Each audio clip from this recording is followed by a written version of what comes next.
بسم اللہ الرحمن الرحیم وصلی اللہ علی النبی الکریم رب اشرح لی صدری ویسر لی امری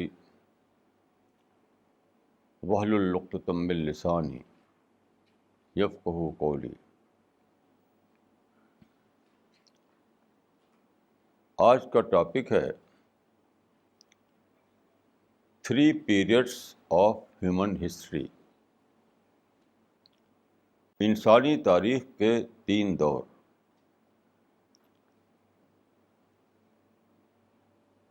آپ جانتے ہیں کہ آج مئی کی 17 تاریخ ہے۔ آج انڈیا کے پارلیمنٹ کے الیکشن کا فائنل رزلٹ آیا ہے۔ میں ریڈیو سن رہا تھا تو ایک ہندی پیپر کی ہیڈنگ بتائی انہوں نے، کسی کی جیت کسی کی ہار۔ یہ سن کر مجھے قرآن کی ایک آیت یاد آئی۔ قرآن میں جو چیپٹر نمبر 7 ہے، اس میں ایک بہت ہی اسپیشل واقعے کا ریفرنس دیا گیا ہے۔ اس سے معلوم ہوتا ہے کہ اللہ تعالیٰ نے جب انسان کو بنایا تو سارے انسانوں کو اکٹھے ہی بنا دیا۔ اب جو ہم پیدا ہو رہے ہیں تو سب کے سب کریٹ کیا جا چکے تھے پہلے دن ہی۔ پھر وہ آدم کے پیٹھ میں ڈال دیے گئے اور پھر ہیریڈیٹری طور پر وہ جنریشن آفٹر جنریشن ٹرانسفر ہوتے رہے۔ تو اللہ تعالیٰ نے سارے انسانوں کو بنا کر حاضر کیا، ان سے کہا کہ کیا تم اس بات کی گواہی دیتے ہو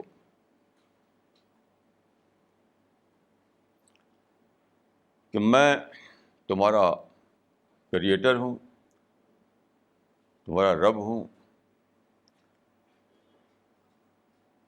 تمہارا معبود ہوں؟ تو سارے لوگوں نے کہا کہ ہاں، ہم گواہی دیتے ہیں۔ الست بربکم قالوا بلا شہدنا۔ اس کو عام طور پر عہد الست کہا جاتا ہے۔ عہد الست کے طور پر یہ مشہور ہے یہ واقعہ۔ یہ کوئی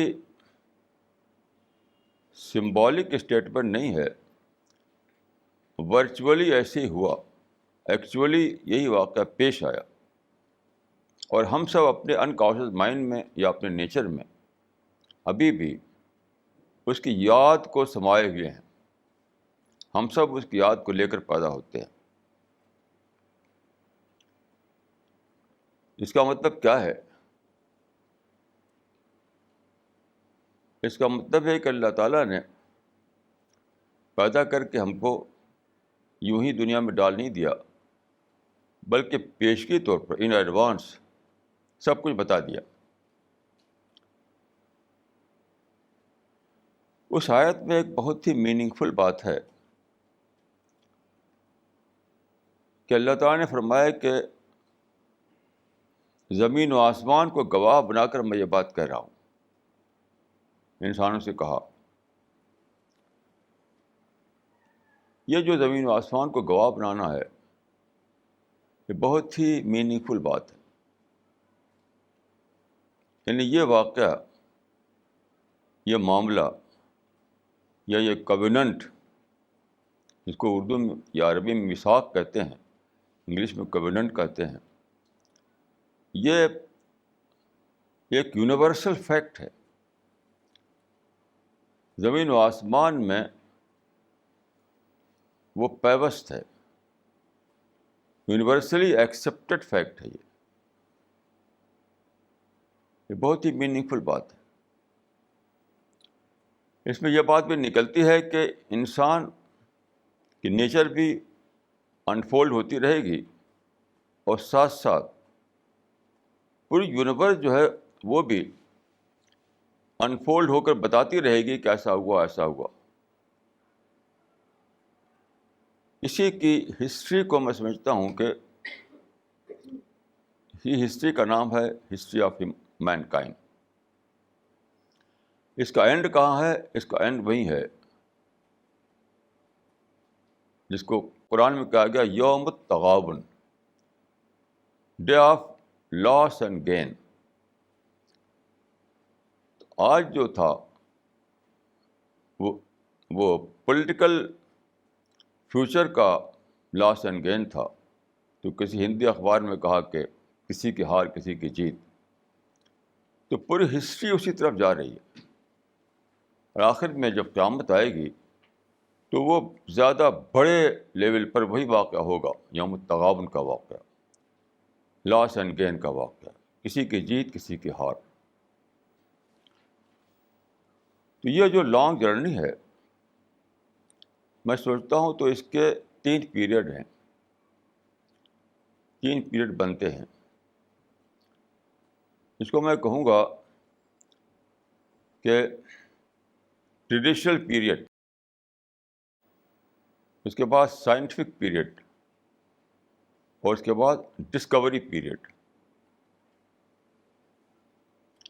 اسی کے بارے میں اس وقت میں کچھ کہنا چاہتا ہوں. سب سے پہلا زمانہ جو ہے وہ ٹریڈیشنل پیریڈ کا ہے. انسان جب پیدا ہوا تو اگرچہ اس کے نیچر میں سب کچھ انٹرووون تھا لیکن وہ انکانشیس مائنڈ میں تھا. کانشیسلی انسان کچھ نہیں جانتا تھا. یہ سارا معاملہ ایک ڈسکوری میتھڈ کے طور پر چلا، یعنی پوٹینشیلی سب کچھ تھا لیکن انسان پر یہ تھا کہ وہ اس کو ایکچوئل بنائے. یعنی خدا نے ایسا نہیں کیا کہ اسپوکن لینگویج میں ہر جگہ ہر درخت چلا رہا ہو، ہر ستارہ اور ہر سیارہ بول رہا ہو. نہیں، سائلنٹ لینگویج میں سب بات یہاں موجود تھی، ہمیں اس کو سننا تھا. یا یوں کہہ سکتے ہیں کہ آپ ان ٹرم آف پوٹینشیل ہر چیز موجود تھی. ہم کو ہمارا کام یہ تھا کہ ہم اس کو ایکچوئل بنائیں. تو جرنی شروع ہوئی کہاں سے؟ ٹریڈیشنل پیریڈ سے. اس وقت انسان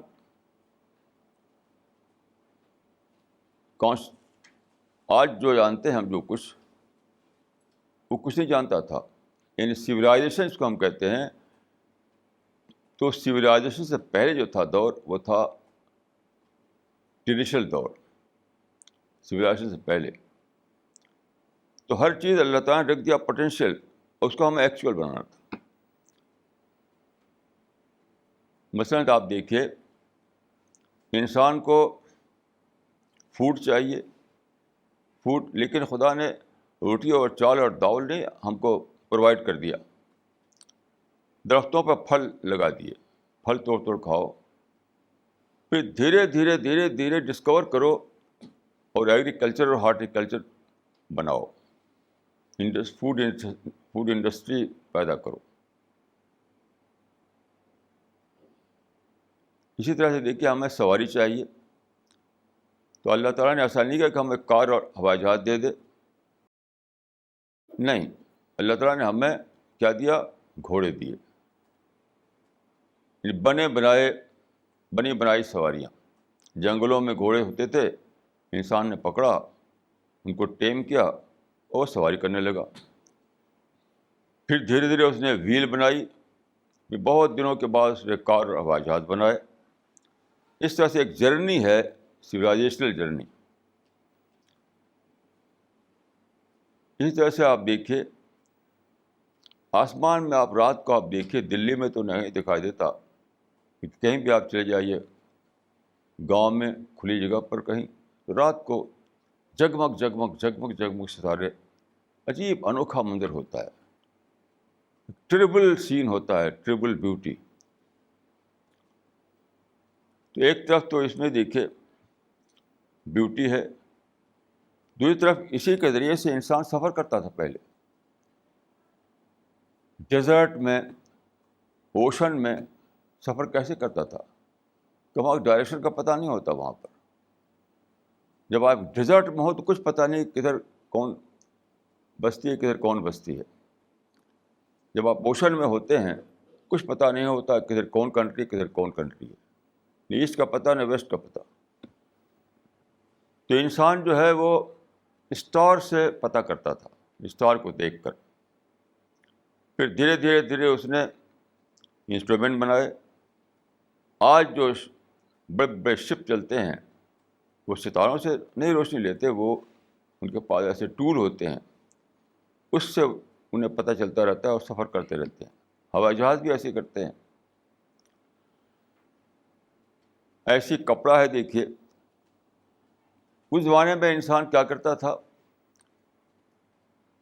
اینیمل کے اسکن، جانوروں کی کھال نکالا اور اس کو لپیٹ لیا، یہ ان کا کپڑا ہو گیا. پھر دھیرے دھیرے کاٹن انڈسٹری، ٹیکسٹائل انڈسٹری بنی، انسان نے کپڑے بنائے. اس طرح پوٹینشیل سے ایکچوئل کی طرف سفر ہوتا رہا انسانیت کا. یہ میں نے بتائی مٹیریل مثالیں. یہی مثالیں ہیں ریئلائزیشن کی، معرفت کی، اللہ تعالیٰ کی پہچان کی. یعنی اللہ کی پہچان یا سچائی کی پہچان بھی اسی طرح سے ہوئی ہے، دھیرے دھیرے دھیرے دھیرے دھیرے دھیرے. جیسے میں ایک مثال دیتا ہوں. آپ جانتے ہیں کہ ہر سال بارش ہوتی ہے. تو پہلے زمانے میں رین گاڈ مانے جاتے تھے. رین گاڈ یعنی بارش کے دیوتا. یہ سمجھا جاتا تھا کہ آسمانوں میں بارش کے دیوتا ہیں، وہاں سے پانی برساتے ہیں، نیچے پانی آتا ہے. یہ تھا ٹریڈیشنل دور کا عقیدہ انسان کا، ٹریڈیشنل پیریڈ کا. پھر بہت بعد کو انسان نے دریافت کیا کہ ایسا نہیں ہے، کوئی دیوتا، کوئی رین گاڈ نہیں بارش برساتا. یہ ایک پروسیس ہے، پروسیس. یعنی خدا نے یہ دنیا بنائی تو سب سے زیادہ جو چیز چاہیے تھی لائف کے لیے وہ پانی تھا، پانی. تو پانی کو بہت ہی ابینڈنٹ مقدار میں اس نے زمین پر پھیلا دیا، دریاؤں کو اور اوشن کو، سیز کو بھر دیا پانی سے. لیکن مسئلہ یہ تھا کہ وہ متعفن ہو جائے گا، خراب ہو جائے گا. تو خدا نے اس میں پریزرویٹو کے طور پر نمک ملا دیا، پریزرویٹو کے طور پر سالٹ ملا دیا. تو سمندروں میں جو پانی ہے ان کا 10% سالٹ ہے ایز اے پریزرویٹو. لیکن انسان سالٹی پانی کو تو پی نہیں سکتا، استعمال نہیں کر سکتا. تو کیا ہو؟ تو پھر کیا ہوا کہ آسمان اوپر سے سورج کی گرمی آتی ہے سمندروں پر، گرمی سے پانی کھولتا ہے، بھاپ بن کر اڑتا ہے. اب نیچر نے لا کیا رکھا ہے وہاں پر؟ نیچرل لا ہے کہ پانی لائٹر ہے اور سالٹ ہیویئر ہے. تو ہیوی ہونے کی وجہ سے سالٹ نیچے رہ جاتا ہے اور لائٹ ہونے کی وجہ سے پانی اوپر چلا جاتا ہے. اب اوپر جا کر کے وہاں بہت ہی ایک خاص لیول پر پہنچ کر کے ایک خاص پروسیس ہوتا ہے، ایک نیچرل پروسیس. تو پھر پانی دوبارہ ڈاؤن پور ہوتا ہے، نیچے آتا ہے. That is desalination. یہ ہے نیچرل ڈیسیلینیشن، یعنی نمک کو الگ کر کے فریش پانی کو آپ کو لوٹانا. اب انسان نے یہ جانا، جس چیز کو انسان پہلے ایٹریبیوٹ کرتا تھا رین گاڈ کی طرف، اب معلوم ہوا کہ وہ ایک نیچرل پروسیس ہے. تو پہلے آدمی نے دیکھیے ٹریڈیشنل فریم ورک میں جانا تھا، اپنا عقیدہ دریافت کیا تھا. ٹریڈیشنل فریم ورک میں اس نے عقیدہ دریافت کیا تھا کہ یہ رین گاڈ ہیں جو پانی برساتے ہیں. اب جب زیادہ ڈسکوری ہوئی، زیادہ دریافت ہوئی، تو معلوم کیا ہوا کہ یہ تو پروسیس ہے، ایک نیچرل پروسیس ہے. تو اس طرح سے ٹریڈیشنل فریم ورک سے انسان آیا سائنٹیفک فریم ورک کی طرف.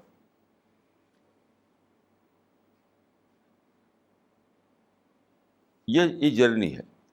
میں نے کہا کہ 3 پیریڈ ہیں. اس 3 پیریڈ ہیں، یعنی یہ ٹریڈیشنل پیریڈ، سائنٹیفک پیریڈ اور ڈسکوری پیریڈ. تو یہ بہت سارے اس طرح کی مثالیں ہیں، اس کو آپ ایڈ کر سکتے ہیں اس میں، کہ ٹریڈیشنل پیریڈ میں آدمی ہر چیز کا ایک مسٹیریس ایکسپلینیشن نکالتا تھا. ہر چیز کا مسٹیریس ایکسپلینیشن، ٹریڈیشنل ایکسپلینیشن، یہاں تک کہ سپرسٹیشس ایکسپلینیشن. یہ چلتا رہا. تو خدا جو ہے انٹروین نہیں کرتا. خدا چاہتا ہے کہ انسان کے مائنڈ کو ایکٹیویٹ کرے، انسان کے مائنڈ میں جو چھپی ہوئی چیز اس کو انفولڈ کرے، انسان کے مائنڈ کو ڈیولپ کرے. یہ چاہتا ہے خدا. اس وجہ سے انسان کو خدا نے اپرچونیٹی تو دی ہے، لیکن کرنا خود انسان کو ہے. اپرچونیٹی خدا نے دی ہے، لیکن کرنا خود انسان کو ہے. تو اس طرح کے ایک لمبے پروسیس کے بعد انسان پہنچا سائنٹیفک پیریڈ میں. بہت ہی لمبا پروسیس ہے، بہت ہی لمبا پروسیس، جب کہ انسان ٹریڈیشنل پیریڈ میں تھا. اصل میں کیا ہوا کہ اللہ تعالیٰ مسلسل پیغمبر بھیجتے رہے تاکہ انسان نکلے سپرسٹیشن سے اور ٹریڈیشنل سوچ سے نکلے باہر. تو پیغمبر اسی لیے آتے تھے، لیکن ہوا یہ کہ انسان پر شرک کا غلبہ ہو گیا. شرک کا مطلب کیا ہے؟ شرک مینس نیچر ورشپ. شرک مینس نیچر ورشپ، یعنی خالق کی عبادت نہ کر کے کریچر کی عبادت کرنا. یعنی خالق کی عبادت نہ کر کے سن کو پوجنا، مون کو پوجنا، ماؤنٹین کو پوجنا، اوشن کو پوجنا. تو پیغمبر چاہتے تھے کہ انسان نکلے اس سے، لیکن ہزاروں سال بیت گئے اور انسان جو ہے نکل نہیں پاتا تھا، گھوم پھر کر کے اسی فریم ورک میں رہتا تھا. تو ٹریڈیشنل فریم ورک جو بہت لمبا ہو گیا، کیونکہ یہ ایک طرح کا مینٹل بلاک بنا رہا. شرک جو ہے مینٹل بلاک بنا رہا کہ توڑے آدمی اس کو، نیچر کو ایکسپلور کرے. آپ جب نیچر کو ورشپ کریں تو اسی ٹائم آپ نیچر کو ایکسپلور نہیں کر سکتے.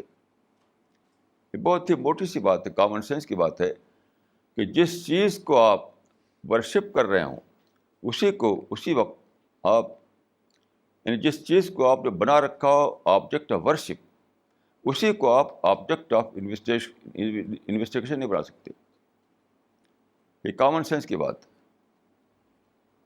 کہ جس چیز کو آپ نے آبجیکٹ آف ورشپ بنا رکھا ہو اسی ٹائم آپ آبجیکٹ آف انویسٹیگیشن نہیں بنا سکتے. تو یہ تھا معاملہ شرک کی وجہ سے. شرک ایک پرماننٹ آبسٹیکل بنا ہوا تھا نیچر کو ایکسپلور کرنے کے راستے میں. یہ تاریخ چلتی رہی، پرافٹ آتے رہے، لوگ شرک کو چھوڑنے پر تیار نہیں ہوئے، بہت تھوڑے سے لوگوں کو چھوڑ کر، یہاں تک کہ فائنل پرافٹ اللہ تعالیٰ نے بھیجا، یعنی محمد صلی اللہ علیہ وسلم کو. تو اللہ تعالیٰ نے یہاں پر انٹروین کیا. یاد رکھیے اللہ تعالیٰ ہسٹری میں انٹروین نہیں کرتا، ہسٹری کو چلنے دیتا ہے. لیکن بعض اوقات جس کو کہتے ہیں ایمرجنسی اگر پیش آ جائے تو وہاں اللہ تعالیٰ انٹروین کرتے ہیں. جب کوئی بہت ہی زیادہ کرائسس آ جائے, کوئی ایمرجنسی آ جائے, تو وہاں اللہ تعالیٰ انٹروین کرتے ہیں. تو یہ جب دیکھا اللہ تعالیٰ نے کہ شرک ختم نہیں ہو رہا ہے, نیچر کو ایکسپلور نہیں کر رہے ہیں لوگ, نیچر میں جو ہڈن چیزیں ہیں وہ دریافت ہی کر رہے ہیں, ساری سویلائزیشن چھپی پڑی ہے. یعنی دوسرے لفظ یہ ہے کہ زمین و آسمان کو جو گواہ بنایا تھا اللہ تعالیٰ نے, تو ان کو بولنے کا موقع نہیں دیا جا رہا ہے. زمین و آسمان میں جو نشانیاں ہیں, جو سائنز ہیں, جو خدا کی باتیں ہیں, وہ سب چھپی پڑی ہیں, کیونکہ وہ سائنس کے ذریعے وہ چیز ڈسکلوز ہونے والی تھی. جو اللہ تعالیٰ نے بتایا تھا کہ زمین و آسمان گواہ ہیں, اس معنی یہ تھے کہ زمین و آسمان یہ سب کچھ ہم نے رکھ دیا ہے, تم اس کو ایکسپلور کر کے جانو, ان کو ایکسپلور کر کے جانو. تو اللہ تعالیٰ نے دیکھا کہ ہزاروں سال بیت گئے اور پھر بھی زمین و آسمان کی وہ ساری چیزیں ہڈن پڑی ہوئی, ہڈن. تب اللہ تعالیٰ نے انٹروین کیا. انٹروین یہ کیا کہ اللہ تعالیٰ نے ایک پروسیس چلایا, اس پروسیس کے تھرو ایک ٹیم بنائی. یعنی محمد صلی اللہ علیہ وسلم پہلے پرافٹ ہیں جن کو اسپیشلی ایک ٹیم دی گئی. اس سے پہلے کسی پرافٹ کے ساتھ ٹیم نہیں بنی. یہ آپ جانتے ہیں قرآن میں جو ہسٹری دی گئی ہے مختلف پرافٹس کی, اس کو آپ پڑھیے. کسی پرافٹ کے ساتھ کوئی اسٹرانگ ٹیم, کوئی بڑی ٹیم, کوئی بڑا گروپ نہیں بنا جو ریولوشن لائے. ریولوشن اس کا مطلب کیا ہوا کہ پچھلے پرافٹ کے زمانے میں بھی وہی آئیڈیالوجی آف توحید لے کر پرافٹ آتے رہے, لیکن آئیڈیالوجی کبھی بھی ریولوشن نہیں بنی. آئیڈیالوجی ہی تک باقی رہا معاملہ. تو رسول اللہ کے زمانے میں جب ٹیم ملی آپ کو, ایک زبردست ٹیم جس میں بہت ہی, جو کہا جاتا ہے لوگوں نے, ہسٹورین مانتے ہیں کہ یہ تو گروپ آف ہیروز تھا. وہ اس میں ایک ایک آدمی ہیرو ہوا کرتا تھا. ان لوگوں نے بہت ہی زیادہ اسٹرگل کر کے, بہت ہی سیکریفائس کر کے زمانے کو بدل دیا. اس شرک کے کلچر کو اکھاڑ کے پھینک دیا. مورخین نے, یعنی ہسٹورین نے اس کو مانا ہے, اور میں نے اپنی کتابوں میں کئی ریفرنسز دیے ہیں ماننے کے. مثلاً ایک ہسٹورین نے کہا ہے کہ اسلام change the course of human history. ایک نیا زمانہ واپس آ گیا. زمانے کے معنی کیا ہیں؟ شرک پر بیس کرتا تھا جو کلچر, وہ ہٹا دیا گیا, اور توحید پر جو کلچر بیس کرتا تھا وہ آیا. تو کیا ہوا؟ وہ آبسٹیکل ختم ہو گیا, مینٹل بلاک ختم ہو گیا, اور پھر لوگ ایکسپلور کرنے لگے سائنس کو. سائنس خود اسلام نے ڈائریکٹ طور پر نہیں پیدا کی ہے, لیکن ان ڈائریکٹ طور پر وہ اسلام کا بائی پروڈکٹ ہے. دیکھیے, میں یہ نہیں کہہ رہا ہوں کہ سائنس جو ہے اسی طرح اسلام سے نکلی, سے نماز نکلی ہے, یہ میں نہیں کہہ رہا ہوں. یہ اسلام سے نماز نکلی, حج نکلا ہے, ایسی سائنس بھی نکلی ہو, میں نہیں یہ کہہ رہا ہوں. میں یہ کہہ رہا ہوں کہ اسلام کا جو ریولوشن تھا, اس ریولوشن کا یہ بائی پروڈکٹ تھا جس کو ہم کہتے ہیں سائنٹیفک ایرا. اس سائنٹیفک ایرا نے پہلی بار کیا کہ انسان کو نیا فریم ورک دیا. پہلے جو فریم ورک تھا وہ تھا traditional frame work. Traditional frame work میں انسان جو ہے بہت لمیٹڈ وے میں سوچ پاتا تھا, بہت ہی لمیٹڈ وے میں. جیسا کہ مثال دیتا ہوں میں کہ انسان دیکھتا تھا کہ سورج ہے اور چاند ہے, بس اتنی جانتا تھا وہ. اب ہم جب انسان نے ٹیلیسکوپ بنائی، آپ جانتے ہیں کہ سب سے پہلے ٹیلیسکوپ استعمال کی گلیلیو نے، پھر پالوبر آبزرویٹری بنی برٹن میں، پھر امریکہ میں ہبل آبزرویٹری بنی. تو بہت زیادہ دور تک اسپیس کو مشاہدہ کیا گیا، بہت زیادہ دور تک گلیکسی کو دیکھا گیا، اور کیا کیا چیزیں دیکھی گئیں. تو معلوم ہوا کہ ایک سولر سسٹم ہے، اس سولر سسٹم کا ایک پلانٹ ہے ہماری زمین. تو اب فریم ورک کتنا بڑھ گیا، آپ غور کیجیے کتنا بڑھ گیا. میرا اپنا احساس ہے کہ قرآن کی ایک آیت جو ہے وہ غالباً سولر سسٹم ہی کے بارے میں ہے. قرآن میں ہے کہ فلا اقسم بمواقع النجوم. قرآن میں مواقع نجوم کو ایک گواہ کے طور پر پیش کیا گیا ہے. مواقع نجوم مانے positioning of stars, positioning of star, یعنی اسٹار کے جو مجموعے ہیں ان کو کس طرح سے اسپیس میں خدا نے قائم کیا ہے. تو میرا اپنا خیال یہ ہے کہ یہاں اس آیت میں فلا اقسم بمواقع النجوم سے مراد ہے سولر سسٹم میں جو ہمارے سیارے ہیں، ہمارے پلانٹس ہیں، ان کی طرف اشارہ ہے. تو ابھی میں ایک کتاب پڑھ رہا تھا، اس میں بتایا اس نے کہ ایک بہت ہی بڑی گلیکسی ہے، بہت ہی بڑی گلیکسی ہے، اس میں ہمارا پورا سولر سسٹم ہے. وہ گلیکسی ایک پلیٹ کی مانند ہے، بہت بڑی پلیٹ، اسپیس میں ایک بہت ہی پلیٹ کی مانند پھیلی ہوئی ہے.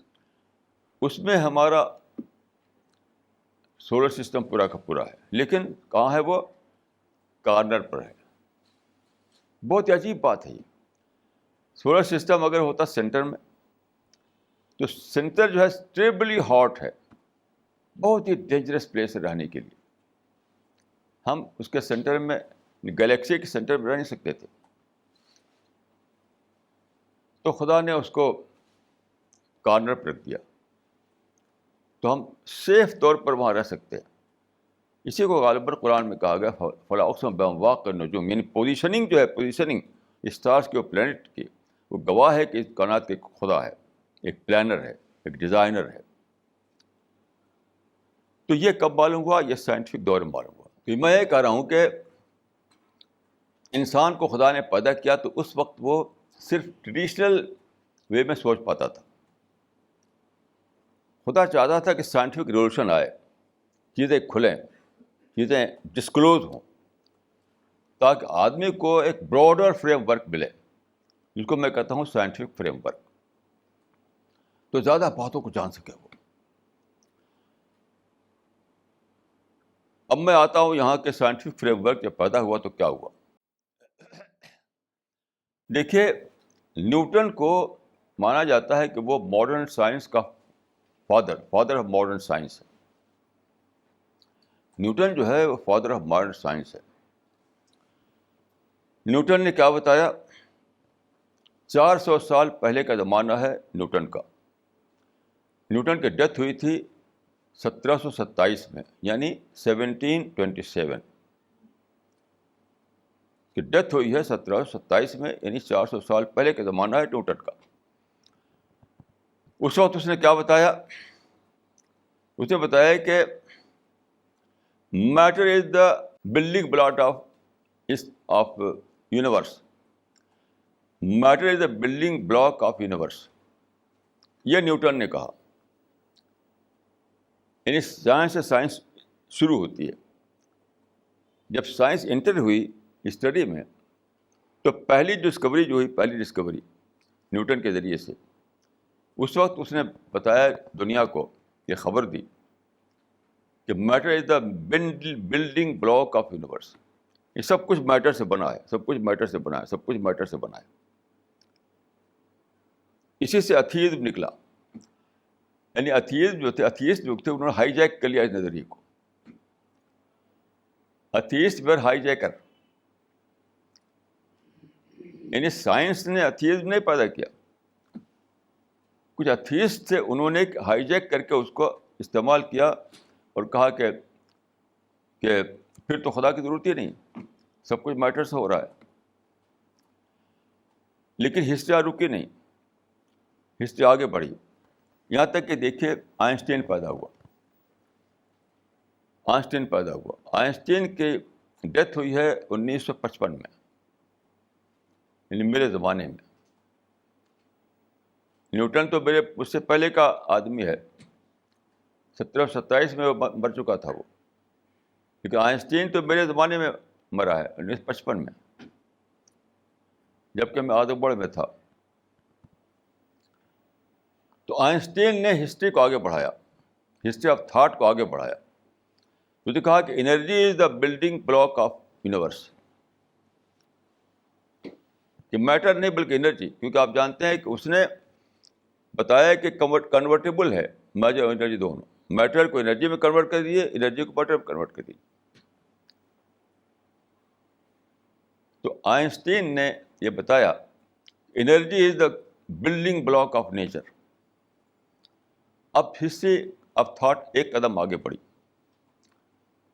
ایک قدم آگے بڑھی. یہ میں بتا رہا ہوں آپ کو کس طرح سے اللہ تعالیٰ نے انسانی ہسٹری کو ٹریڈیشنل پیریڈ سے نکال کر کے سائنٹیفک پیریڈ میں داخل کیا، اور پھر سائنٹیفک پیریڈ میں کس طرح سے ہسٹری آف تھاٹ کا سفر آگے بڑھا. تو یہ دوسرا قدم تھا. تیسرا قدم ابھی باقی تھا جو اب سامنے آیا ہے. امریکہ میں ایک بہت بڑا سائنٹسٹ پیدا ہوا، اس کا نام ہے David boom, BOHM، David boom. یہ ٹاپ کا سائنٹسٹ ہے. اس نے کہا کہ اس نے ایک اور قدم آگے بڑھایا کہ consciousness is a building block of universe. شعور جو ہے وہ ہے سب کچھ. بہت انوکھی بات ہے یہ. پہلے کہا گیا تھا کہ میٹر بلڈنگ بلاک ہے، پھر کہا گیا کہ نہیں انرجی بلڈنگ بلاک ہے. اب کیا ہے جو لیٹسٹ پوزیشن ہے، لیٹسٹ پوزیشن سائنس کی، ڈیوڈ بوم کی ڈیتھ ہوئی ہے 1992 میں، یعنی میرے زمانے میں. ایک سائنٹسٹ مجھ سے پہلے پیدا ہوا، 2 سائنٹسٹ میرے زمانے میں پیدا ہوئے. اور عجیب بات ہے کہ دونوں یہودی. اتنا بڑا کام یہودی مائنڈ نے کیا ہے، یاد رکھیے. نیوٹن جو ہے کرسچن تھا، نیوٹن تو کرسچن تھا، لیکن آئنسٹین یہودی تھا اور ڈیوڈ بوم بھی یہودی تھا. بہت ہی بڑا کام ہے جو یہودی مائنڈ نے انجام دیا ہے کہ ہسٹری آف تھاٹ کو میٹر کے شکنجے سے نکال کر کے وہ شعور تک انہوں نے پہنچایا. اب شعور کے بعد کیا ہے؟ ایک اور سائنٹسٹ نے اس کو اور زیادہ کلیئر کر دیا کہ کانشیس بینگ کا ورڈ یوز کیا اس نے. ڈیوڈ بوم نے تو کہا تھا کہ consciousness is a building block of the universe. دوسرے سائنٹسٹ نے آگے قدم بڑھا کر یہ کہہ دیا کہ کانشیس بینگ ہے یونیورس کے پیچھے. یہ جو یونیورس ہے، یہ جو کائنات ہے، یہ دنیا ہماری ہے، اس کے پیچھے ایک کانشیس بینگ ہے، یعنی ایک شعوری وجود. ایک شعوری وجود یعنی اس کا مطلب کیا ہوا؟ خدا کا نام نہ لے کر خدا کا اقرار. بھائی شعوری وجود جو ہے وہ کیا ہے؟ خدا ہی تو ہے. جب آپ یہ مان لیں کہ اس کاسموس کو، اس یونیورس کو، اس ورلڈ کو، اسٹارس اور پلینٹس کو، اس لائف کو، اس ساری چیزوں کو کریٹ کرنے والا ایک کانشیس بینگ ہے، تو صرف نامی کو تو فرق رہ گیا کہ مذہب میں جس چیز کا کہا جاتا ہے خدا، اسی کا سائنٹیفک نام جو ہے وہ ہے کانشیس بینگ. اس طرح سے خدا نے کہاں سے کہاں پہنچایا. اب آخری بات سنیے جو بہت ہی زیادہ سیریس بات. یہ کوئی شاعری نہیں ہے، یہ بہت ہی زیادہ سیریس بات. It means that we are heading to the end of history. جب سب کچھ ہو جائے تو اب کیا رہ گیا باقی؟ جب الیکشن ہو گیا تو ریئلٹی تو نکلنا ہے، گورنمنٹ تو بننا ہے، ہار جیت کا اعلان تو ہونا ہے. آپ جانتے ہیں کہ مہینوں سے الیکشن کی دھوم تھی، ریڈیو میں، پیپر میں، ٹی وی میں، ہر جگہ جلسے میں، بس الیکشن الیکشن الیکشن. جب الیکشن ختم ہو گیا اب کیا نکلے گا؟ اب تو رزلٹ نکلے گا، رزلٹ کے بعد گورنمنٹ بنے گی. یہ ساری تاریخ جو چلتے چلتے پہنچ گئی اپنے اینڈ پر. اب کیا رہ گیا؟ اب تو یوم التغابن آ گیا. Now we are heading to the یوم التغابن. اس کو سوچیے آپ. تو پہلا جو زمانہ تھا وہ تھا ٹریڈیشنل پیریڈ. دوسرا زمانہ جو تھا وہ تھا سائنٹیفک پیریڈ. تیسرا زمانہ جو ہے وہ کیا ہے؟ وہ ہے Discovery with period. Discovery with period کیا ہے؟ وہ ہے قرآن میں ایک آیت ہے قیامت کے بارے میں، یوم یکشف عن ساق. یوم یکشف عن ساق یعنی قیامت میں ساری چیزیں کھول دی جائیں گی، ساری چیزیں ڈسکلوز کر دی جائیں گی. تو میں دوسرے ورڈ میں کہوں گا کہ جو ڈسکوری پیریڈ جس کو میں کہہ رہا ہوں وہ ہے انویلڈ پیریڈ. انویلڈ یعنی پردہ ہٹا جائے، وہ زمانہ جو کہ پردہ ہٹ جائے. یوم یکشف عن ساق. سو انسانی تاریخ کے تقریباً 50,000 سال ہیں. یعنی یونیورس کا تو بہت لمبا ہے پیریڈ، تقریباً 15 بلین ایئرس پہلے یونیورس پیدا ہوئی. لیکن ہماری جو زمین ہے، ہماری زمین پر جو زندگی ہے، اس کا تو کوئی بھی ٹریس نہیں ملا ہے. بہت پہلے گیس کر کے کہا جاتا ہے کہ 50,000 سال ہو سکتے ہیں. ایوولوشن تھیوری جو ہے وہ تو بالکل اب تو غلط ثابت ہو چکی ہے، وہ لاکھوں سال پیچھے لے جاتی ہے، وہ تو بالکل ایبسرڈ ہے. ایوولوشن سے اب ریجیکٹ ہو چکی ہے، سوائے یونیورسٹیوں میں بطور کلاسک کے پڑھائی جاتی ہے، اس کی کوئی ویلو نہیں ہے. حقیقت میں بہت سے بہت ہے 50,000 سال ہے. تو اب جو ہے جہاں پہنچا ہے زمانہ، یعنی انسانی سفر کا جو آخری جو دور ہے وہ آ چکا. آپ غور کیجئے کہ جب انفولڈنگ اپنے آخری حد کو پہنچ جائے، یہ تو انفولڈنگ تھی. وہ انفولڈنگ کس بات کی؟ اس شہادت کی انفولڈنگ جو قرآن میں بتایا گیا تھا کہ سارے انسانوں کو خدا نے کھڑا کیا اکٹھا کر کے اور کہا کہ کیا تم گواہی دیتے ہو کہ میں تمہارا رب ہوں؟ سب نے کہا کہ ہاں. پھر اس گواہی کو انسان کے نیچر میں ڈال دیا، پھر اس گواہی کو سارے زمین و آسمان میں ثبت کر دیا. سارے آسمان میں انریٹن ورڈ میں لکھ دیا. اس گواہی کو اللہ تعالیٰ نے سارے یونیورس میں، سارے زمین و آسمان میں انریٹن ورڈ میں لکھ دیا. اسی لیے جب بگ بینگ کا جو دریافت ہوا تھا، ریپلس کی لہریں، ایک سائنٹسٹ نے کہا تھا it is like reading the hand writing of God. It is like reading the hand writing of God. تو ہینڈ رائٹنگ آف گاڈ جو ہے پورے زمین آسمان میں لکھی ہوئی ہے. اسی کو چاہتا تھا خدا کہ وہ پڑھ لے انسان، اس کو پڑھ لے. تو ٹریڈیشنل ایج جو تھا، ٹریڈیشنل پیریڈ، اس میں پڑھ نہیں سکا تھا انسان. پھر سائنٹیفک ایج میں پڑھنا شروع کیا.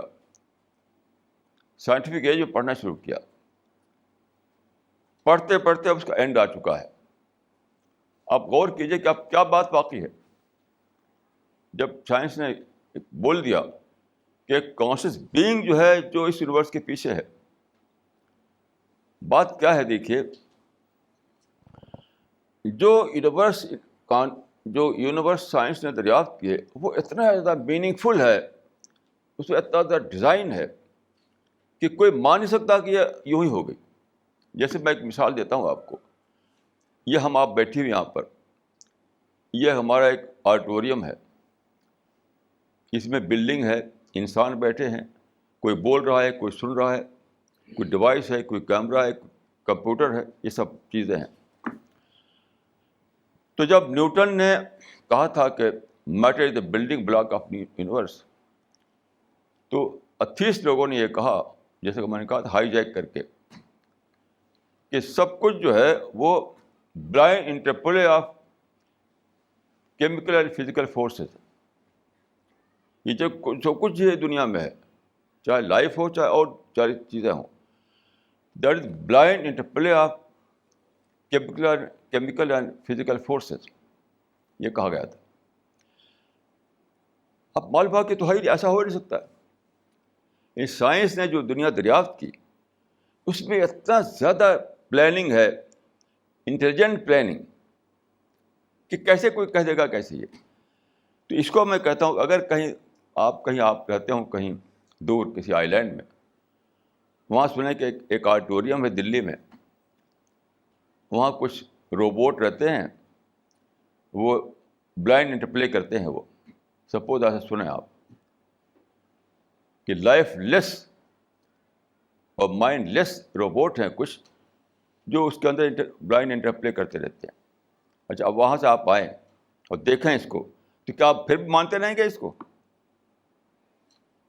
کہ لائف لیس اور مائنڈ لیس کوئی روبوٹ ہے جس سے یہ سب ہو رہا ہے؟ یہ سب آپ دیکھ کر چلائیں گے کہ نہیں، کوئی مائنڈ ہے، اس نے اس بلڈنگ کو بنایا، کوئی مائنڈ تھا جس نے اس کی پلاننگ کی، کوئی مائنڈ ہے جو یہاں بیٹھے ہوئے ہیں، کوئی مائنڈ ہے جو بول رہا ہے، کوئی مائنڈ ہے جو سن رہا ہے. اسی کو زیادہ لارج اسکیل پر سائنٹسٹ نے دیکھا دنیا میں، ہر طرف میننگ فل ایکٹیویٹیز. جیسے میں نے ابھی مثال دی آپ کو کہ بہت بڑی گلیکسی ہے، اس میں ایک ٹائنی پارٹ اس کا ہے سولر سسٹم، وہ ایک کارنر پر ہے. اگر بیچ میں ہوتا تو وہاں پر لائف پاسبل نہ ہوتی، کیونکہ وہاں ٹریبلی ہاٹ ہے وہ جگہ. یہ زمین جس میں ہم ہیں آپ، اس میں ایک ٹلٹ ہے، وہ ٹلٹ کی وجہ سے یہاں سیزن ہوتا ہے. ٹلٹ نہ ہو تو کیا ہو، سیزن نہ آئے، نہ سردی نہ گرمی نہ برسات، تو کیا ہو، پھر بھی ہم مر جائیں گے. اس ٹلٹ کی وجہ سے سیزن ہے، سیزن کی وجہ سے ہم زندہ ہیں، سیزن کی وجہ سے یہاں لائف کی سرگرمیاں ہیں. تو سائنٹسٹ ان باتوں کو دیکھتا ہے، تو اب وہ ماننے پر وہ جو باتیں تھیں نیوٹن کے بعد کہ یہ سب کچھ جو ہے یہ blind interplay of chemical and physical forces ہے، وہ ماننے پر تیار نہیں ہے. وہ کہتے تم جھوٹ کر بولتے تھے، اب تک ہم کو 400 سال میں ہم کو جھوٹ کہا تم نے. یہ تو لیونگ ایکٹیویٹیز ہیں، انٹلیکچوئل ایکٹیویٹیز ہیں. یہاں تو مائنڈ کام کر رہا ہے. یہ ہے وہ چیز جو چلتے چلتے یہاں پہنچی ہے. آپ غور کیجئے کہ جب یہ اینڈ آ جائے، یعنی خدا کی پلاننگ کا اینڈ آ جائے، تو اب اس بعد کیا رہے گا؟ اس کے بعد وہ تغابنی تو رہتا ہے باقی. خدا نے کیوں بنایا تھا انسان کو؟ خدا نے کیوں بنایا تھا انسان کو؟ آپ اس کا جواب قرآن میں ڈھونڈیے.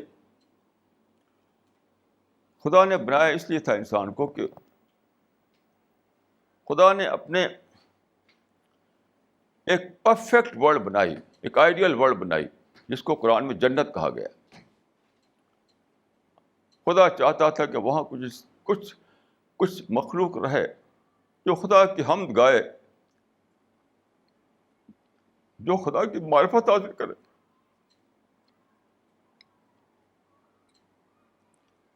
خدا کو ڈائریکٹ طور پر دیکھ کر انجوائے کرے اس سے. آپ غور کیجئے کہ ایک چیز کی بیوٹی کو آپ کتاب میں پڑھیں اور پھر سچ مچ اس کو دیکھ لیں. جیسے ہم نے سوئٹزرلینڈ کی بیوٹی کتاب میں پڑھی تھی، لگتا تھا کہ سوئٹزرلینڈ ایک بیوٹیفل کنٹری ہے. پھر جب میں گیا سوئٹزرلینڈ وہاں 2 بار, تو لگا کہ پورے سوئٹزرلینڈ جو ہے وہ کیا بیوٹیفل پارک ہے. پورا سوئٹزرلینڈ ایسا سجا رکھا لوگوں نے, اپنے گاؤں کو, اپنے شہروں کو, اپنی سٹیز کو. تو ایک تھا سوئٹزرلینڈ کا وہ انٹروڈکشن جو ہم نے کتابوں میں پڑھا تھا, ایک تھا جو آ کے دیکھا ہم نے, تو لگا سوئٹزرلینڈ تو ایک بہت ہی بیوٹیفل پارک ہے. ایسے جو خدا جس نے بنایا ہے آپ کو, جس نے میننگ فل ورڈ کو تخلیق کیا ہے, پھر جو اس کا سسٹینر ہے, اب کتنا زیادہ وہ اس کے اندر بیوٹی ہوگی, کتنا زیادہ اس کے اندر اٹریکشن ہوگا, کتنا زیادہ اس کے اندر کیا کیا چیزیں جلوے ہوں گے اس کے اندر. تو خدا نے چاہا کہ پہلے انسان یہاں پر خدا کو ڈسکور کرے, نہ دیکھ کر, پھر اس کو یہ موقع دیا جائے کہ دیکھ کر وہ خدا کو, اس کی معرفت حاصل کرے. یہی کل معاملہ ہے. اس دنیا میں آپ کو رکھا گیا صرف اس لیے کہ خدا کو نہ دیکھ کر آپ دیکھیں,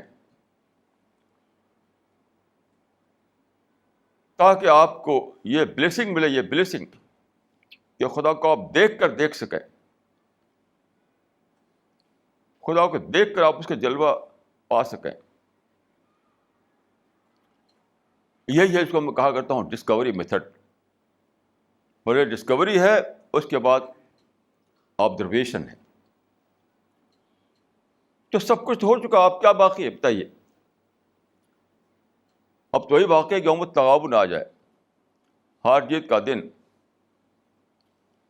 جس نے اس دنیا میں خدا کو واقعتاً نہ دیکھ کر دیکھا تھا, اس سے خدا کہے کہ آؤ میرے بندو,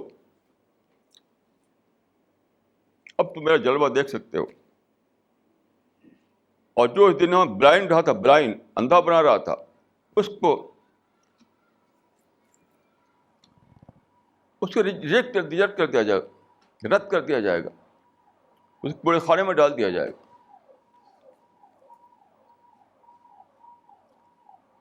یہ ہے ہسٹری آف مین کائنڈ. اس کو آپ سمجھیے, یعنی خدا کی پلاننگ کو سمجھیے, خدا کے نقشے کو سمجھیے, خدا کیا چاہتا ہے اس کو سمجھیے. ایک حدیث میں ہے کہ منافق اور مومن کا فرق کیا ہے. منافق اور مومن کا فرق یہ ہے کہ منافق کھائے پیے اور بس انیمل کی طرح سے کھا پی کر خوش ہو جائے, اور مومن وہ ہے جو اس کھانے پینے میں خدا کا جلوہ دیکھ سکے. جیسے میں یہ پانی پیتا ہوں, ایک پینا یہ ہے کہ مجھے یہ لگے کہ گلاس ہے اور میں پانی ہے, بس پی لیا اور پیاس بجھ گئی. ایک یہ ہے کہ اس پانی میں مجھے 1 بلین سال دکھائی دے, 1 بلین سال,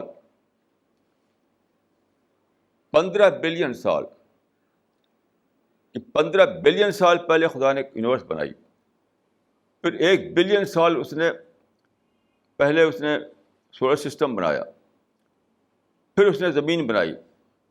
اتنے سارے الٹ پھیر ہوئے تب جا کر پانی بنا. تو پانی کی ہسٹری شروع ہوتی ہے 15 بلین سال سے پہلے. پانی کی ہسٹری یہ نہیں ہے کہ بس گلاس میں پانی اور پی لیا آپ نے. تو منافق وہ ہے جس کو بس گلاس دکھائی دے اور پانی دکھائی دے, اور مومن وہ ہے جس کو اس پانی کے پیچھے 15 بلین سال کی ہسٹری دکھائی دے. آپ غور کیجئے کہ دونوں میں کیا فرق ہوگا, دونوں میں کیا فرق ہوگا. وہی فرق ہے جنتی میں اور جہنمی میں. وہی فرق ہے جنتیوں میں اور جہنمی میں. جو آدمی یہ سمجھے کہ میرے پاس پیسہ تھا، جا کے میں نے مارکیٹ سے بسلری خرید لیا اور بسلری کو نکال کر اس کا پانی پی رہا ہوں، تو وہی وہ آدمی ہے جو خدا کے نزدیک صرف اینیمل ہے. وہ اس قابل ہے کہ وہ اس کو ریجیکٹ کر دیا جائے. اور جس نے اس پانی میں خدا کے پلاننگ کو دیکھا، خدا کی وزڈم کو دیکھا، خدا کی بڑائی کو دیکھا، خدا کے رب ہونے کو دیکھا، یعنی 15 بلین سال سمٹ آیا اس کے مائنڈ میں، وہ انسان ہے جس نے خدا کو دیکھے بغیر دیکھا. اسی کو خدا سلیکٹ کرے گا، سلیکٹ جنت کے لیے. تو میں یہ کہہ رہا ہوں کہ اب سب کچھ ہو چکا، اب کیا باقی ہے؟ یعنی کائنات کا کریشن، کائنات کو کریٹ کیا خدا نے، کریشن ہو چکا. اس کے بعد انسانی ہسٹری گزری ٹریڈیشنل پیریڈ سے، وہ بھی ہو چکا. پھر انسانی ہسٹری پہنچی سائنٹیفک پیریڈ میں، وہ بھی ہو چکا. اب خود انسانی علم نے، خود ہیومن نالج نے انسان کو یہاں تک پہنچایا ہے کہ سب کچھ جو ہے اس کے پیچھے ایک کانشیس بینگ ہے، کانشیس بینگ ہے، یہ شعوری وجود ہے. تو اب کیا باقی رہے گا مجھے بتائیے؟ کچھ باقی نہیں رہے گا. امتحان ختم، ٹیسٹ ختم. اب تو یہ ہے کہ جس کو اپنی اصلاح کرنا ہے وہ اپنی اصلاح کر لے، جس کو دعوت دینا ہے وہ دعوت میں ایکٹیو ہو جائے. بس 2 پوائنٹ فارمولہ: اپنی اصلاح کرو اور دعوت ورک کرو، اور کوئی کام ہی نہیں دوسرا. آج میں صبح کسی سے بات کر رہا تھا تو میں نے کہا کہ 2 قسم کے انسان ہوتے ہیں. ایک وہ جو خدا کو پرائرٹی بیسس پر لیں، پرائرٹی بیسس پر. دوسرے وہ جو خدا کو سیکنڈری پوزیشن میں لیں، وہ سیکنڈری بنا ہوا ہوں. دیکھ، ہر لمحہ، ہر دن، ہر صبح شام ہمیں اس کا امتحان ہوتا ہے. ہر دن اس کا امتحان ہوتا ہے. اپنے خاندان میں، اپنے اہلیال میں، اپنے بزنس انٹرسٹ میں، دنیا بھر کی چیزیں ہیں، ان سب میں ہمیں ہر وقت یہ ٹیسٹ ہوتا ہے کہ ہم نے خدا کو پرائرٹی بیس پہ لیا ہے یا کسی اور چیز کو لے رکھا ہے ہم نے پرائرٹی بیس پر. تو یاد رکھیے، اس میں کوئی شک مت کیجیے کہ جس آدمی نے خدا کو پرائرٹی بیس پہ لیا اسی کے لیے جنت ہے، اور جس آدمی نے خدا کو سیکنڈری خانے میں ڈال دیا اس کے لیے جنت نہیں ہو سکتی. کوئی بھی دوسری جگہ مل سکتی ہے، اس کو جنت نہیں ملے گی.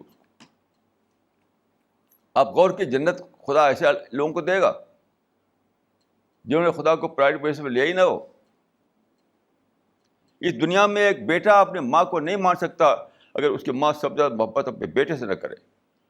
آپ غور کیجیے، ایسا ہو سکتا ہے؟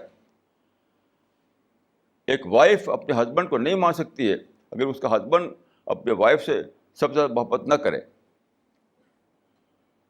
تو کیا آپ سمجھتے ہیں خدا کا اسٹینڈرڈ اس سے بھی کم ہوگا؟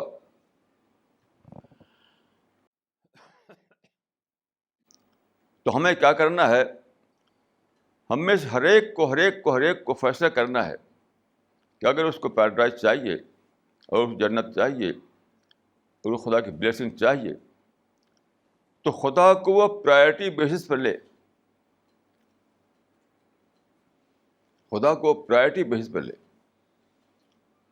اور جو کچھ بھی اس پہ انرجی ہے، جو کچھ ٹائم ہے، اس کو سب دعوت ورک میں لگا دے. بس، اور کوئی کام نہیں ہے. اور جو کام ہے وہ آئیڈل بزنس ہے، فضول کا کام ہے. قرآن میں ہے کہ وَمَا مِن دَابَّةٍ فِي الْأَرْضِ إِلَّا عَلَى اللَّهِ رِزْقُهَا. خدا نے جس کو بھی پیدا کیا ہے اس کا رزق اپنے ذمے لے لیا ہے، اپنے ذمے لے لیا ہے، رزق اپنے ذمے لے لیا، لیکن دعوت ورک اپنے ذمے نہیں لیا ہے. دعوت ورک آپ کے ذمے ہے، لیکن لوگوں کا حال کیا ہے؟ سارا ٹائم لگائے رہتے ہیں رزق میں، اور داور کون خالی نہیں. جو کام ہمیں کرنا تھا اس کو چھوڑ رکھا ہے، جو کام خدا کو کرنا ہے اس میں اپنے کو مشغول کیے گئے. کیسی عجیب بات ہے. وما من دابۃ فی الارض الا علی اللہ رزقها. رزق کے مراد صرف روٹی دال چاول نہیں ہے. کوئی بھی ورلڈلی ایکٹیویٹیز، کوئی بھی دنیوی مشاغل، کوئی بھی دنیوی تعلقات، کوئی بھی فیملی کے تقاضے، وہ سب اس میں شامل ہیں، سب اس میں شامل ہیں. اب آخری وقت آ گیا ہے کہ ہم میں سے ہر شخص یہ فیصلہ کرے اپنے لیے اور دنیا کو بتا دے کہ سچائی کیا ہے. اپنے لیے فیصلہ کرے، دنیا کو بتا دے. اس کے سوا اور کوئی اب وقت ہی نہیں رہا. وقت کہاں ہے اب تو وقت ہی نہیں رہا ہے. کیونکہ جو پلاننگ تھی خدا کی وہ تو اپنی آخری حد کو پہنچ چکی. خدا کی پلاننگ یہ تھی کہ انسان کو پیدا کیا جائے، پھر ایک جرنی چلے، ایک سفر چلے.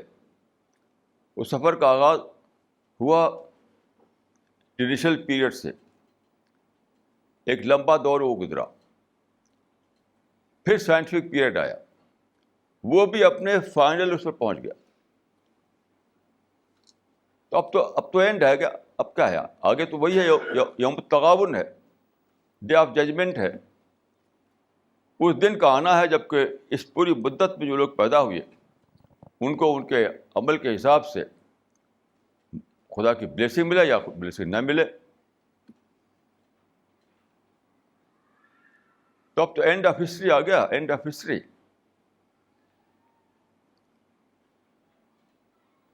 تو اس بات کو بہت زیادہ سوچنے کی ضرورت ہے،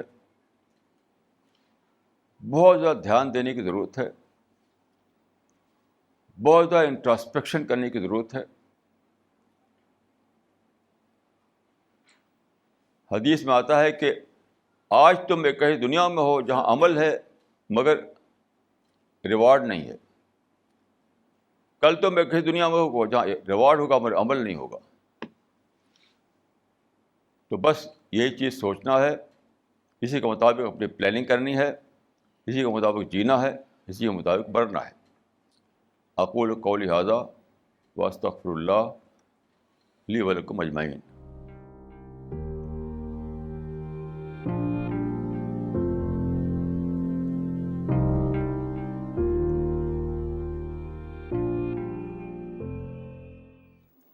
This question is from Dr. Najma Siddiqui.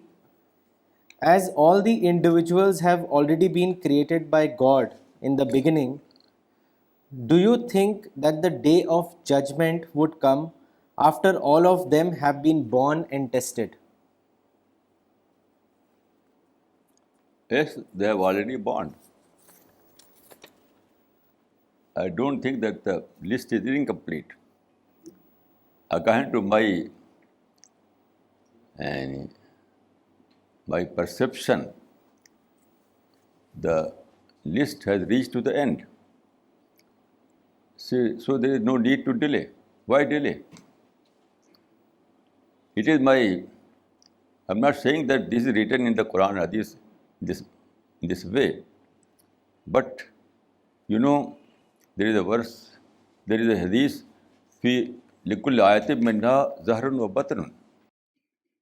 Every verse of the Quran has something is between the line and something in the line. So in between the line it is written that list is completed. This question is from Hafiz Shafiqul Iman Hashmi. کچھ لوگ کہتے ہیں کہ ابھی حضرت عیسیٰ علیہ السلام کا آنا باقی ہے. وہ اس کے ثبوت میں کچھ حدیثیں بھی پیش کرتے ہیں. مہربانی کر کے آپ اس کی وضاحت فرمائیں. میں سمجھتا ہوں کہ یہ فالس انتظار ہے. سب کچھ ہو چکا. اس پر ہم نے کئی آرٹیکل لکھے ہیں، آپ پڑھیے اس کو. لوگ سمجھتے ہیں کہ آنے والے لوگ جو ہیں ان کو بڑی بڑی سینگ ہوگی اور اتنے لمبے ہوں گے کہ آسمان میں سر اٹھائیں گے تو سورج کو پکڑ لیں گے، یہ سب ایبسرڈ باتیں ہیں. وہ سب ایسی ہوں جیسے ہم آپ ہیں. یہ سارے پیغمبر آئے انسان کے روپ میں، وہ بھی انسان کے روپ میں آئے. وہ کوئی جنات نہیں ہوں گے، وہ کوئی دیو نہیں ہوں گے. وہ اس لیے میں سمجھتا ہوں کہ سب کچھ ہو چکا. دجال آ چکا، مہدی آ چکے، مسیح آ چکے. اب تو قیامت کا انتظار کرنا ہے. دیکھیے، یاد رکھیے، قرآن میں ہے کہ لا تأتیکم الا بغتہ، قیامت آئے گی اچانک. یہ بہت ہی امپورٹنٹ ہے اس بات کو جاننا کہ یہ عبارت اور نص سے بات نکل رہی ہے کہ لا تأتیکم الا بغتہ، قیامت اچانک آئے گی. اب فرض کیے کہ جو مانے ہوئے لوگ کہ دجال ایک دیو، ہمارے پہاڑ کی طرح ایک دیو ہوگا، اور مسیح جو ہیں وہ آسمان سے، زمین سے آسمان تک پھیلا ہوا ہوگا ان کا جسم، اور مہدی جو ہوگا وہ پتہ نہیں کیا چیز ہوگا. تو اچانک کہاں ہوا؟ پھر تو سب کچھ معلوم ہو چکا، سب کچھ معلوم ہو چکا. یہ سب بالکل بیس لیس عقیدے ہیں. بالکل یوزول پروسیس میں سب کچھ ہوگا، ہماری آپ کے طریقے سے دنیا میں سب کچھ ہوگا، تاکہ اچانک پن باقی رہے. اچانک پن باقی رہے. کبھی بھی خدا ایسا نہیں کر سکتا کہ سب کچھ قیامت سے پہلے بتا دے آپ کو. دیکھو یہ ہے دجال، دیکھو یہ ہے مہدی، دیکھو یہ ہے مسیح. پھر کوئی مطلب ہی نہیں وقت کا. آپ ویٹ مت کیجیے، بہت زیادہ سنجیدہ ہو جائیے، جا کے مسجد میں 2 رکعت نماز پڑھیے اور خدا سے دعا کیجیے رو رو کر کے خدا ہمیں پہچان دے پہچان، کہ ہم دجال کو پہچانیں، ہم مہدی کو پہچانیں، ہم مسیح کو پہچانیں. یہ انتظار جو ہے بہت ہی باطل ہے، بہت ہی مس لیڈنگ ہے، بہت ہی تباہ کن ہے. There is a comment and a question as well from Mr. Nafis Shiraz. I'll read the comment first. سر، آپ قرآن و حدیث کے حوالے سے اسلام کی بہت ہی بہترین و ایگزیکٹ تصویر پیش کر رہے ہیں، اور پورن آتم وشواس کے ساتھ بہت ہی پریم و ونمرتا سے ہر کوشچن کا ایبسلیوٹلی کریکٹ آنسر دے رہے ہیں، جس کے لیے ہم آپ کے بےحد شکر گزار و ممنون ہیں، کیونکہ آپ کے دوارا ہمیں اسلام کی صحیح جانکاری پراپت ہو رہی ہے. آپ کی اس چھوٹی سی کلاس سے جو گیان مل رہا ہے وہ شاید بڑی سے بڑی یونیورسٹی سے بھی نہیں مل پائے گا. دھنیہ واد. ہز کوشچن از شق القمر اور معراج کے واقعے کو بھی کچھ جانکاری اپلبدھ کرائیں. کرپیا یہ بھی بتائیں کہ سائنس کا اس بارے میں کیا نظریہ ہے. دیکھیے، شق القمر اور معراج کا جو معاملہ ہے تو وہ لوگوں نے کچھ ریومر پھیلا رکھے. ریومر اس سے سمجھتے ہیں شق القمر کو، معراج کو. جو قرآن میں یا حدیث میں ہے اس کے لوگوں کو خبر نہیں ہے، لوگوں کو بس ریومر کی خبر ہے. ایک بات جانیے کہ پہلے زمانے میں جب کہ پرنٹنگ پریس نہیں ہوتا تھا تو ساری دنیا میں ایک فنامنا تھا جس کو کہتے ہیں اسٹوری ٹیلر، اسٹوری ٹیلنگ. یعنی ویسٹرن ورلڈ میں کہتے تھے اسٹوری ٹیلر، ایران میں کہتے تھے قصہ گو، عرب میں کہتے تھے قصاص. وہ بیٹھے بیٹھے کہانیاں سناتے تھے، عجیب غریب کہانی. میں نے اپنے بچپن میں اب سے 80 سال پہلے ایسے ایک اسٹوری ٹیلر کو دیکھا ہے. مجھے یاد ہے کہ ہم چھوٹے چھوٹے بچے ہوتے تھے، بیٹھ جاتے تھے، اب وہ آدمی جو تھے ان کا نام تھا گرہو. ایسی انوکھی کہانیاں سناتے تھے، ہم لوگ گھنٹے سنتے رہتے تھے. ایسی قصاص پیدا ہوئے بغداد وغیرہ میں، انہوں نے ساری باتیں بھر دیں. اس کو چھوڑیے آپ اور قرآن حدیث سے سمجھنے کی کوشش کیجیے. تو دیکھیے، شق القبر جو ہے جس معنی میں مانتے ہیں وہ میں نہیں مانتا اس کو. میں نے اس کو لکھا ہے اپنی تفسیر میں، اس کو آپ پڑھ لیجیے.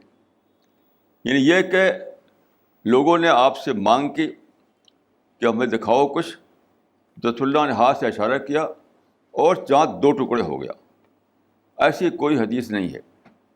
یہ ریومر ہے, یہ ریومر ہے. میں نے اس کو لکھا, ابھی تفسیر اس کو آپ پڑھ لیجیے. یہاں تک معراج کی بات ہے, آپ کو معلوم ہونا چاہیے کہ سب سے زیادہ جو آتھینٹک سورس ہیں وہ عائشہ ہیں, جو آپ کی وائف تھی. وہ کہتے ہیں کہ یہ معاملہ روحانی تھا, فزیکل سینس میں کوئی معراج نہیں ہوئی آپ کی, فزیکل سینس میں معراج نہیں ہوئی آپ کی, روحانی معاملہ تھا. تو یہ سب ریومر میں جینا چھوڑیے. اسلام کسی مسٹریس چیز کا نام نہیں ہے. حدیث میں آتا ہے کہ اسلام کے بارے میں لیلھا کنہارھا, لیلھا کنہارھا یعنی اس کی راتیں بھی دن کی طرح روشن ہیں.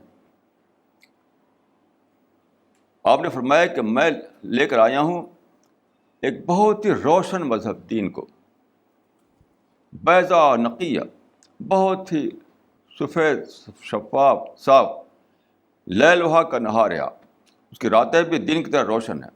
لیکن ہم لوگوں نے ریومر اور کہانیاں اور موضوعات کو لے کر کے اس کو ڈھک دیا ہے, اس کی اور الٹا کر دیا ہے, نہارھا کا لیلھا کر دیا ہے اس کو. آپ کو اگر جاننا ہے اسلام کو سچ مچ اسلام کیا ہے, تو آتھینٹک حدیثوں سے پڑھیے اور ریومر کو چھوڑ دیجیے.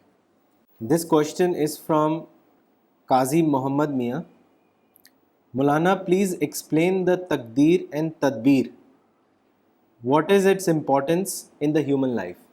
دیکھیے یہ بہت ہی سمپل سی بات ہے, لوگوں نے خواہ اس کو کمپلیکس بنا رکھا ہے. بہت سمپل ہے. دیکھیے اگر آپ جو کتب عقائد کا آتا ہے نا ہمارے یہاں, کتب عقائد یعنی وہ کتابیں جس میں بلیف بیان کیا جاتا ہے, عقیدہ بلیف, تو اس میں 3 اسکول بتائے جاتے ہیں, 3 اسکول, قدریہ اور وہ جبریہ اور وسطیہ, 3 اسکول. امام ابو حنیفہ جو ہے وسطیہ کو مانتے تھے. قدریہ اور جبریہ اور وسطیہ, امام ابو حنیفہ جو ہے وسطیہ کو مانتے تھے. وسطیہ مانے ہوتے ہیں, وسطیہ کے مانے بیچ کا, نہ جبر نہ قدر بلکہ بیچ کا. دیکھیے یہ ہے معاملہ 50-50, 50% تدبیر 50% تقدیر. وہ کیسے؟ دیکھیے ہم اس دنیا میں ہیں تو ہمیں ایک انفراسٹرکچر چاہیے, انفراسٹرکچر چاہیے. مثلا ہم بول رہے ہیں تو آپ سن رہے ہیں, ہم انفراسٹرکچر ہے. ہوا جو ہے انفراسٹرکچر ہے. اگر بیچ میں ہوا نہ ہو میرے آپ کے بیچ میں, آپ سنیں گے نہیں. تو ہوا جو ہے وہ ایک انفراسٹرکچر کا حصہ ہے. تو کوئی بھی کام آپ کرتے ہیں, کوئی بھی کام, اس میں خدا کا انفراسٹرکچر شامل رہتا ہے. سانس لیتے ہیں تو آکسیجن سپلائی ہو رہی ہے خدا کی طرف سے. آپ دیکھتے ہیں تو آنکھ سے نہیں دیکھ سکتے آپ کو لائٹ چاہیے, لائٹ خدا سپلائی کر رہا ہے سورج کی طرف سے. تو انفراسٹرکچر 50% ہے, آپ کا جو عمل ہے وہ 50% ہے. تو ان ٹرم آف انفراسٹرکچر کیا ہے؟ جبر ہے. ان ٹرم آف آپ کا جو ہے وہ ہے آپ کی تدبیر ہے. یعنی 50% تدبیر 50% تقدیر. بہت سمپل سی بات ہے. اس کا مطلب ہے کہ انسان کو خدا نے ایک کہیں دنیا میں رکھا ہے جہاں انفراسٹرکچر تو خدا نے سپلائی کیا ہے, لیکن انسان کو فری ول دیا ہے, آزادی دی ہے, چوائس دیا ہے. تو اسی چوائس پر ہمیں پکڑ ہوتی ہے, انفراسٹرکچر پر نہیں. اسی چوائس پر پکڑ ہوتی ہے.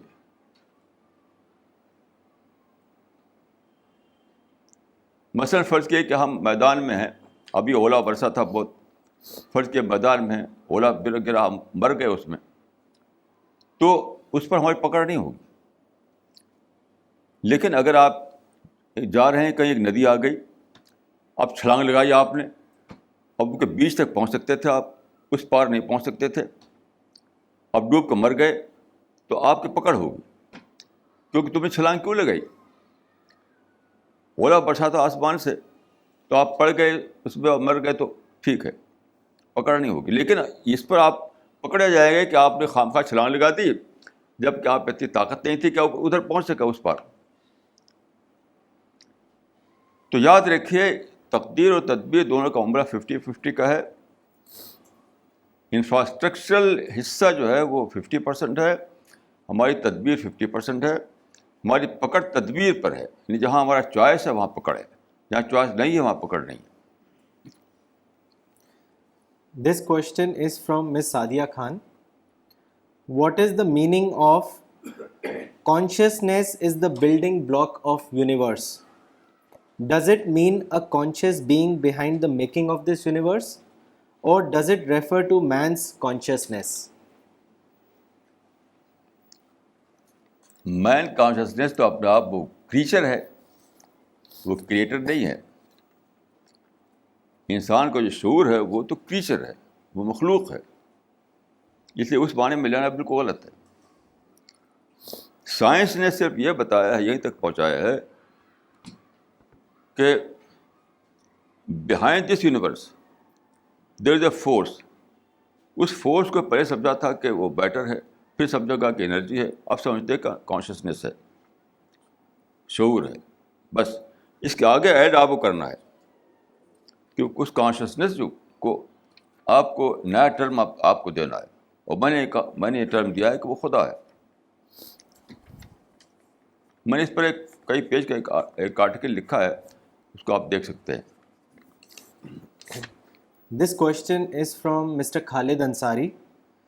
Muslims as a general practice respect and seek blessings from mystical people, considering that they are close to God and that their intercession can bring good fortune to them. In this category of so-called realized people is one who is called a majzoub. What, according to Islam, is the reality of majzoub, and is he really the one who is close to God? All these things are nothing but Hinduization of Islam. These beliefs, all these concepts have imported from Hinduism and inducted into Islam. This is my answer. These beliefs have no base at all in Islam. In Islam, there is only one God. God is all powerful.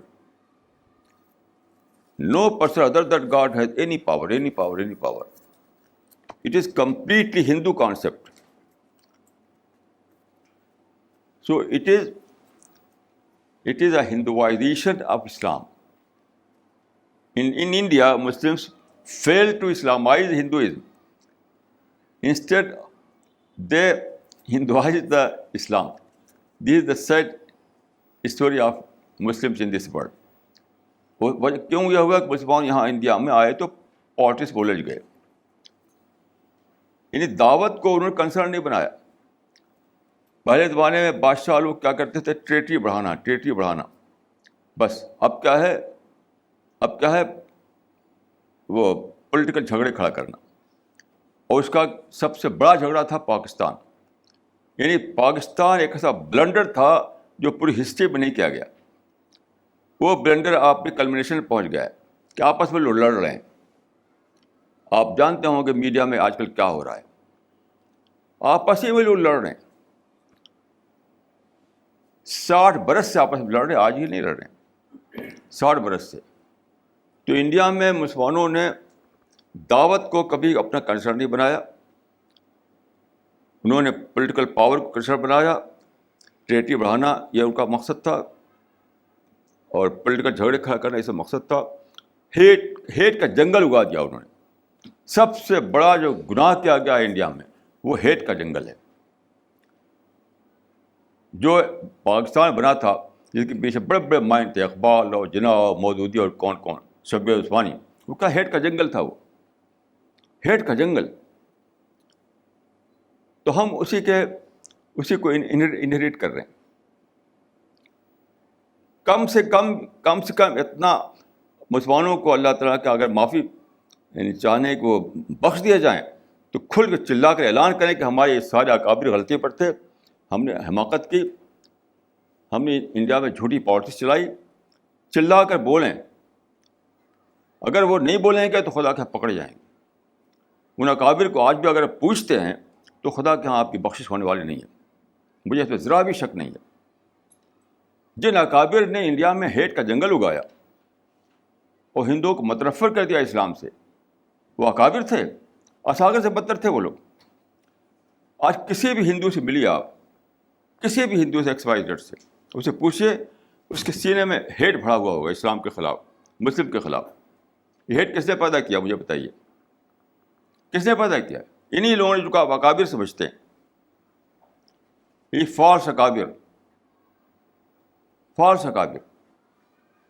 تو کم سے کم جو condition چاہیے مسلمانوں کو اللہ تعالیٰ کے یہاں معافی کے لیے, کہ وہ چلا کر بولیں کہ ہمارے اکابر تھے, اساگر سے بدتر تھے یہ, ہم کو انہوں نے جھوٹے کام میں پھنسایا, ہم کو ہیٹ کا جنگل. آپ آج کل نکلا کا ڈبیٹ نکلا ہے. بتائیے ڈبیٹ کا ہے تو گناہ ہے. اپنا پرائڈ اسٹیبلش کرنا یہ کوئی اسلام ہے؟ آج کل ڈبیٹ بہت چلا ہوا ہے, ڈبیٹ ڈبیٹ ڈبیٹ. اور مسلمان خوب تالیاں بجاتے جا کر وہاں, کیوں؟ ان کے سینس آف پرائڈ کو اس میں تسکین ملتی ہے.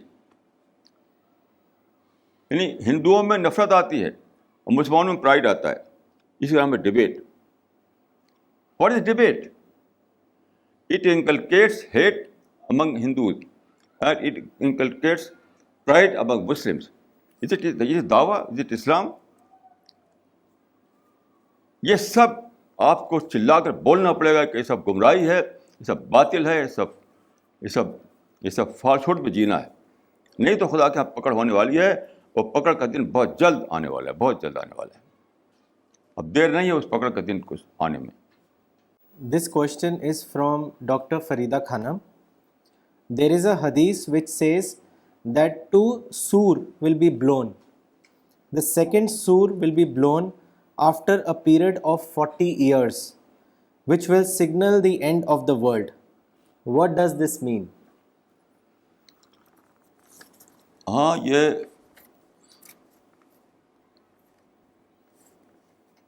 یہ آیا ہے نفخ اولا نفخ ثانیہ. یہ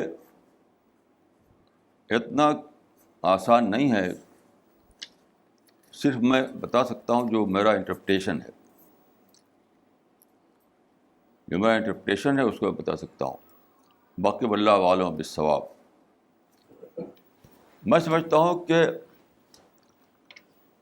پہلا جو نفخ ہے, پہلا نفخ جو ہے وہ فزیکل سینس میں ہے, اور دوسرا نفخ جو ہے وہ اینجلک سینس میں ہے. یعنی پہلا نفخ, یعنی کوئی سینس نہیں ہے کہ دونوں نفخ اینجل کریں. بظاہر یہ مجھے کوئی سینس نظر نہیں آتا کہ دونوں نفخ جو ہے وہ اینجل کریں, یعنی فرشتے کریں. یہ چیز کچھ میری سمجھ میں نہیں آتی. تو میں یہ مانتا ہوں, واللہ عالم بالصواب کے ساتھ کہتا ہوں میں, میرا انٹرپریٹیشن یہ ہے کہ پہلا نفخ ہو چکا. پہلا نفخ تھا سائنٹیفک نفخ. پہلا جو نفخ تھا, پہلا سور جو تھا وہ تھا سائنٹیفک سور. دوسرا نفخ ہے اینجلک سور. سائنس نے بتا دیا کہ گلوبل وارمنگ آ رہی ہے اور دنیا کا اینڈ ہونے والا ہے. آپ کو معلوم ہے کہ نیوٹن کے بعد یہ بتایا گیا تھا کہ لا آف انٹروپی جو ہے اس کی ڈسکوری ہوئی تھی کہ دنیا خاتمے کی طرف جا رہی ہے, ایٹرنل نہیں ہے. یہ بات معلوم ہو چکی تھی لا آف انٹروپی کے ذریعے سے. پھر وہ پیریڈ ریڈیوس ہوتا رہا. اب تو کچھ سائنٹیفک کمیونٹی نے یونیورسلی اعلان کیا ہے کہ گلوبل وارمنگ سے اتنے پرابلم بڑھ گئے ہیں کہ لائف سپورٹ سسٹم ہی تباہ ہو رہا ہے, آلریڈی تباہ ہو رہا ہے آلریڈی. کل میں ریڈیو پہ سن رہا تھا کہ یہ گدھ ہے ولچر, بہت بڑا رول ہے گدھ کا. ہم سمجھتے ہیں گدھ کوئی خراب چیز ہے, گدھ کا بہت بڑا رول ہے. وہ سارے وہی جو کھاتے ہیں جو ہماری بیماری پیدا کرنے والے ہیں. گدھوں کا خاتمہ ہو رہا ہے، اس لیے بیماری کا بڑھتی چلی جا رہی. ایسی 1,000,000 اسپیشیز ہیں جو ختم ہو رہی ہیں. پانی کا پولوشن، ایئر پولوشن اتنا بڑھ رہا ہے اور لائف سپورٹ سسٹم تباہ ہو رہا ہے. تو میں یہ مانتا ہوں، یہ میری اپنی انٹرپریٹیشن ہے، کہ پہلا سور جو ہے وہ سائنٹیفک سور ہے. اس سے مراد وہ ہو چکا، وہ بالکل بچ چکا. گلوبل وارمنگ جو تھا وہ پہلا سور ہے. دوسرا سور جو ہے وہ بالکل جب ہونے والا ہے تب، جب ہونے والا ہے تب. جسے ہم جب رہتے تھے وہاں اپنے اعظم گڑھ میں، تو ریلوے ٹرین جو چلتی تھی تو 2 گھنٹیاں بجتی تھی اس دور. اب مجھے نہیں معلوم کہ آج کل کیا ہوتا ہے. 2 بجتی تھی. تو ایک جو تھی وہ کچھ پہلے بجاتے تھے، وہ کچھ پہلے، تو وہ الرٹ کرتے تھے لوگوں کہ اب گاڑی چلنے والی ہے. پھر آخر میں ایک وسل دی آتی تھی، وسل ہوئی تو گاڑی چل پڑی. وسل کے بعد پھر ٹائم نہیں تھا. پہلے جو بجاتے تھے وہ ایک لمبا سے لٹکا رہتا تھا لوہا، اسے بجاتے تھے. تو بجا دیا انہوں نے تو اس کا مطلب یہ ہے کہ اب تھوڑی دیر کے بعد گاڑی چل پڑے گی. پھر جب وسل دیا گارڈ نے تو معلوم ہوا کہ بس. تو یہی مطلب ہے 2 سور کا. 2 سور کا. تو میں جہاں تک سمجھ پایا ہوں، دونوں سور فرشتہ نہیں پھونکے گا. پہلا سور جو ہے وہ سائنٹیفک کمیونٹی پھونکے گی، اور پھونک چکی وہ. آپ جانتے ہیں کہ دنیا بھر کے 1000 سائنٹسٹ اکٹھا ہوئے تھے. 1000 سائنٹسٹ. انہوں نے یونیورسلی اعلان کیا تھا گلوبل وارمنگ اتنی بڑھتی جا رہی ہے کہ اب اس میں کوئی آسانی ہونے والا ہے کہ پھر الٹی طرف چلے. ابھی میں ایک صاحب سے بات کر رہا تھا کہ یہ جو اتنا بڑھ گیا ہے، جو کہتے ہیں کاربن ایمیشن جو اتنا بڑھ گیا ہے، جس کی وجہ سے اب زندگی جو ہے اینڈ کی طرف چلی جا رہی ہے، تو اس کا کیا حل ہے؟ تو انہوں نے ہنستے ہوئے کہا، ایک صاحب جو MSc تھے، اس کا تو ایک ہی حل ہے، یہ سارے لوگ جو ہیں چلے جائیں واپس بائسکل کی طرف، کار چھوڑ دیں، بائسکلوں پہ سفر کریں. Is it possible? اب تو نینو کار بنی ہے، ہر آدمی ایمبیشس ہے ایک کار خریدنے کے لیے. تو انہوں نے کہا کہ سویلائزیشن کو پیچھے چلایا جائے گا تب تو کاربن ایمیشن ختم ہو سکتا ہے، ورنہ نہیں ختم ہو سکتا. کہ دنیا بھر کی کاریں ختم کر دی جائیں اور سارے لوگ یا تو پیدل چلیں یا بائسکلوں پہ چلیں. تو یہ پاسبل ہی نہیں ہے. کوئی بھی ایک آدمی ماننے کے لیے تیار نہیں کہ میں کار چھوڑ دیتا ہوں اور بائسکل پہ چلوں کل سے. اس لیے میرا ماننا یہ ہے، اکارڈنگ ٹو مائی انٹرپریٹیشن، کہ پہلا سور پھونکا جا چکا، اور سائنٹیفک کمیونٹی کا یہ کہنا ہے گلوبل وارمنگ جو ہے وہ بہت ہی قریب آ چکا ہے دنیا کا اینڈ. وہ پہلا سور ہے. اور اینجل جو سور پھونکیں گے وہ میں نے کہا ہے گاڈ کا وسل ہوتا تھا. بس وسل ہوئی اور پھر گاڑی چل پڑی. تو اینجل کا سور ہوا اور پھر قیامت بغتتاً ہو جائے گا، اس میں اچانک قیامت آ جائے گی. یہ میرا انٹرپریٹیشن ہے. اسی طریقے سے لکھا نہیں ہے قرآن حدیث میں.